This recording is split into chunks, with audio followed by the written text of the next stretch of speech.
каждом маленьком ребенке и в мальчишке, и в девчонке есть по 200 грамм взрывчатки или даже полкило.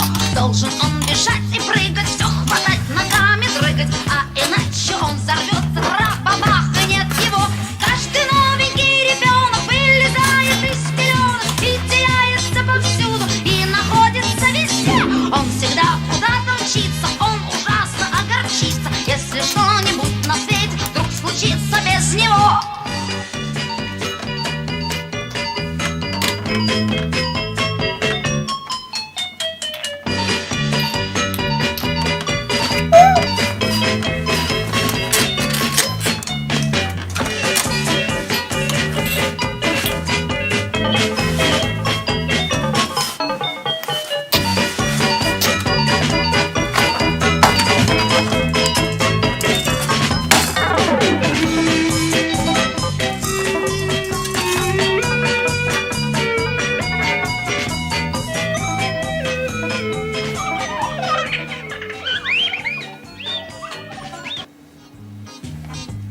В каждом маленьком ребенке и в мальчишке, и в девчонке есть по 200